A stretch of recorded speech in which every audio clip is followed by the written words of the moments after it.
नमस्कार प्रणाम, हम भोजपुरी गायक गोविंद श्री। एक मेरा बहुत हिट गाना छूटा हुआ है ऑर्केस्ट्रा सॉन्ग, जिसका मैटर मैं सुना रहा हूँ। अभी जाइए यूट्यूब पर सुनिए और सर्च करिए। अभी मैं चैनल का यहाँ पे टाइटल देंगे, सर्च करिए, वहाँ पे मिल जाएगा। वो चैनल पे जाइए, वो गाना सुनिए।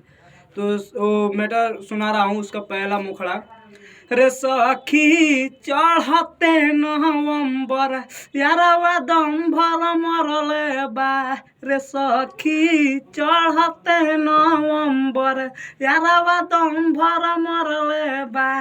कि दम भर मरले बा रे सखी, दम भर मरले बा रे सखी चढ़ते नवंबर यारवा दम भर मरले बा।